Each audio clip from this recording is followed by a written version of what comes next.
ಈ ರಾಜಕಾರಣಿಗಳ ಸ್ವಾರ್ಥ ಮನಸ್ಥಿತಿಯಿಂದ ಕೆಲವೊಂದು ನೇಮಕಾತಿಗಳು ಲಕ್ಷಾಂತರ ಜನ ಯುವ ಜನತೆಯ ಭವಿಷ್ಯ ಅನಿಶ್ಚಿತತೆಯಿಂದ ಕೂಡಿರುತ್ತೆ. ನೋಡಿ, ಎಕ್ಸಾಂಪಲ್ ಬಹಳಷ್ಟಿದೆ. ಈಗ ಲೈಕ್ ಕೆಲವೊಂದು DCC ಬ್ಯಾಂಕ್ಗಳಾಗಿರ್ಬೋದು, ಅಪೆಕ್ಸ್ ಬ್ಯಾಂಕ್, ಮತ್ತೆ ಕೆಲವೊಂದು ಜಿಲ್ಲಾ ಮಟ್ಟದಲ್ಲಿ ಕೆಲವೊಂದು ಬ್ಯಾಂಕ್ಗಳ ನೇಮಕಾತಿಗಳು ಅಂದ್ರೆ ಈ ರಾಜಕಾರಣಿಗಳ ಅದಕ್ಕೆ ಅಧ್ಯಕ್ಷರಾಗಿರ್ತಾರೆ. ಸೊ ಅಂತ ಬ್ಯಾಂಕ್ಗಳ ಒಂದು ಪರೀಕ್ಷೆಗಳು, ನೇಮಕಾತಿ ಪರೀಕ್ಷೆ ನಡೆಯುತ್ತೆ. ಅಲ್ಲಿ ಬ್ರಹ್ಮಾಂಡ ಭ್ರಷ್ಟಾಚಾರವೇ ತುಂಬಿರುತ್ತೆ. ಪ್ರತಿಯೊಂದು ಪೋಸ್ಟ್ಗೂ ಕೂಡ ಇಷ್ಟಿಷ್ಟ ಅಂತ ಹೇಳಿ ಇದ್ ಮಾಡ್ಕೊಳ್ಳೋದು ಎಲ್ಲ ಮಾಡ್ತಾ ಇರ್ತಾರೆ.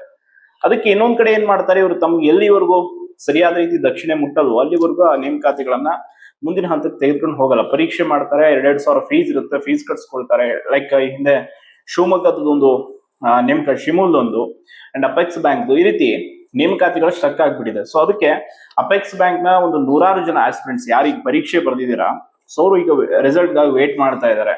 ಅವರೆಲ್ಲ ಕೂಡ ನಮ್ಗೆ ಮನವಿಯನ್ನ ಮಾಡ್ಕೊಂಡಿದ್ರು, ಅಟ್ಲೀಸ್ಟ್ ನಮ್ಗೆ ಫಲಿತಾಂಶದ ವಿಷಯಕ್ಕೆ ಸ್ವಲ್ಪ ಸಹಾಯ ಮಾಡಿ ಅಂತ.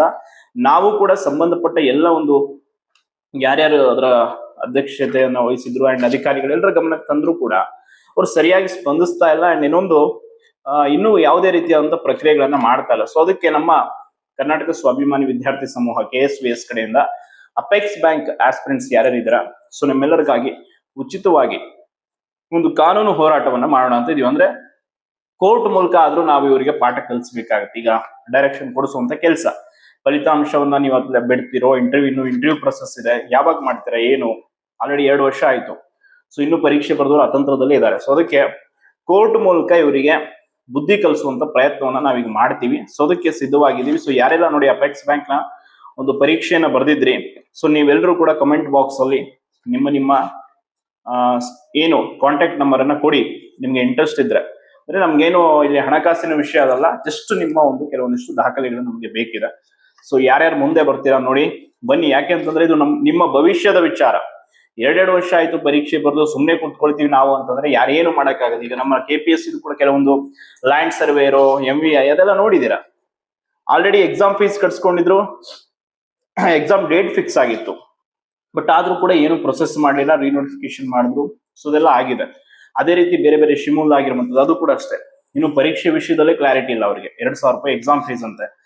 ಎಷ್ಟೋ ಜನ ಆಸ್ಪಿರೆಂಟ್ಸ್ ಅಪ್ಲೈ ಮಾಡಿರ್ತಾರೆ. ಅದೆಲ್ಲ ಪರೀಕ್ಷೆ ಶುಲ್ಕವನ್ನು ಕಲೆಕ್ಟ್ ಮಾಡ್ಕೊಂಡು ಏನ್ ಮಾಡ್ತೀರಾ ಹೇಳಿ? ಸರಿಯಾದ ರೀತಿ ಪ್ರೊಸೆಸ್ ಮಾಡಕ್ಕಾಗಲ್ಲ ಅಂದ್ರೆ ಯಾಕೆ ನೀವು ನೋಟಿಫಿಕೇಶನ್ಸ್ ಮಾಡ್ತೀರಾ? ಸೊ ಇಲ್ಲಿ ರಾಜಕಾರಣಿಗಳ ಹಸ್ತಕ್ಷೇಪ ಕೂಡ ಹಂಗೆ ಇದೆ. ಎಲ್ಲ ಅಧ್ಯಕ್ಷರ ನೇಮಕಾತಿ ಆಗೋಗಿ ಇಂಟರ್ವ್ಯೂ ಆಗಲ್ಲ, ಅದಾಗಲ್ಲ, ಅವ್ರವ್ರ ನಡುವೆ ನಿಮ್ಮ ಭಿನ್ನಾಭಿಪ್ರಾಯ ಇರ್ತದೆ. ನಿಮ್ಮ ಭಿನ್ನಾಭಿಪ್ರಾಯ ಏನಾದ್ರೂ ಮಾಡ್ಕೊಂಡು ಹೋಗಿ ಹಾಳಾಗೋಗ್ರಿ. ಅಟ್ಲೀಸ್ಟ್ ಇಲ್ಲಿ ಪರೀಕ್ಷೆ ಬರೆದಂತವ್ರು, ಆ ನೇಮಕಾತಿಗೆ ಅರ್ಜಿ ಸಲ್ಲಿಸಿದಂತವ್ರು ಹಿತಾಸಕ್ತಿಯನ್ನಾದ್ರೂ ನೋಡಿ.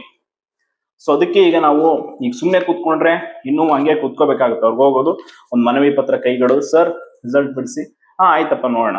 ಈ ಮಾತುಗಳನ್ನ ಕೇಳೋಕೆ ಎಲ್ಲ ಮುಗಿದಾಗಿದೆ. ಸೊ ಇದಕ್ಕೆ ಈಗ ನಾವು ಕೋರ್ಟ್ ಮೂಲಕ ಏನ್ ಪಾಸಿಬಿಲಿಟೀಸ್ ಇದೆ, ಏನ್ ಮಾಡ್ಬೋದು, ಸೊ ಅದನ್ನ ಮಾಡೋದಕ್ಕೆ ಸಿದ್ಧವಾಗಿದ್ವಿ. ಸೊ ಅದಕ್ಕೆ ಯಾರ್ಯಾರೆಲ್ಲ ಈ ಒಂದು ಅಪೆಕ್ಸ್ ಬ್ಯಾಂಕ್ ನ ಒಂದು ಪರೀಕ್ಷೆನ ಬರ್ದಿದ್ರಿ, ಸೊ ದಯವಿಟ್ಟು ನೀವು ನಮ್ಗೆ ಬೆಂಬಲವಾಗಿ ನಿಂತ್ಕೊಳ್ಳಿ. ನಿಮ್ಮ ಪರವಾಗಿ ನಾವು ಈ ವಿಷಯದಲ್ಲಿ ನಮ್ಮ ಸಂಘಟನೆಯ ವತಿಯಿಂದ ಕಾನೂನು ಹೋರಾಟವನ್ನ ಮಾಡ್ತೀವಿ. ಇನ್ನು ಕೆಲವರಿಗೆ ಒಂದಿಷ್ಟು ಫಿಯರ್ಸ್ ಇರುತ್ತೆ, ಯಾಕೆ ನಾವು ಈ ಕೋರ್ಟ್ ಕೇಸ್ ವಿಷಯ ಅಂತ. ಸೊ ಅದನ್ನೆಲ್ಲ ಬದಿಗಿಟ್ಟು ಈ ವಿಷಯದಲ್ಲಿ ನಮ್ಗೆ ಸಪೋರ್ಟಿವ್ ಆಗಿ ನಿಂತ್ಕೊಳ್ಳಿ. ಯಾಕೆ ಅಂತಂದ್ರೆ ಇದು ನಿಮಗೋಸ್ಕರ, ಅಂದ್ರೆ ನಿಮ್ಮ ಒಂದು ಹಕ್ಕುಗೋಸ್ಕರ ಮಾಡ್ತಾರಂತ ಹೋರಾಟ ಹೊರತು ಬೇರೆ ಏನೂ ಅಲ್ಲ.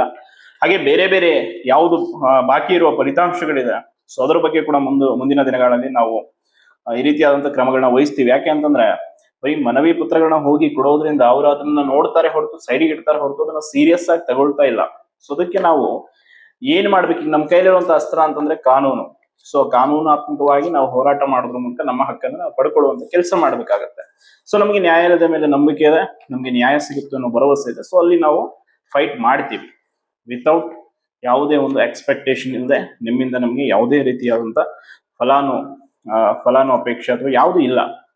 ನಿಸ್ವಾರ್ಥವಾಗಿ ನಮಗೆ ಬೇಕಿರುವಂತದ್ದು ಒಂದೊಳ್ಳೆ ರಿಸಲ್ಟ್ ಅಂಡ್ ನಿಮ್ಮ ಒಂದು ಭವಿಷ್ಯ. ಸೊ ಆ ಭವಿಷ್ಯದ ವಿಷಯದಲ್ಲಿ ನಾವು ಈಗಾಗಲೇ ನೋಡಿ KS ವಿಷಯದಲ್ಲೂ ಅಷ್ಟೇ ನಾನು ಸ್ಪಷ್ಟವಾಗಿ ಹೇಳಿದ್ದೆ, ಅದರಂತೆ ನಾನು ಕೆಲಸಗಳನ್ನ ಮಾಡ್ತಾ ಇದ್ದೇನೆ. ಅದರ ಫಲಿತಾಂಶ ನಿಮಗೆ ಒಳ್ಳೇದಾದ್ರೆ ಸಾಕಷ್ಟೇ. ಸೊ ಈ ರೀತಿಯಾಗಿ ನಮ್ಮ ಒಂದು ಹೋರಾಟ ಸಾಗ್ತಾ ಇದೆ. ಸೊ ಯಾರೆಲ್ಲ ನೋಡಿ ಅಪೆಕ್ಸ್ ಬ್ಯಾಂಕ್ ಆಸ್ಪಿರೆಂಟ್ಸ್ ಇದ್ರ ಕಾಂಟ್ಯಾಕ್ಟ್ ಮಾಡಿ. ಧನ್ಯವಾದ.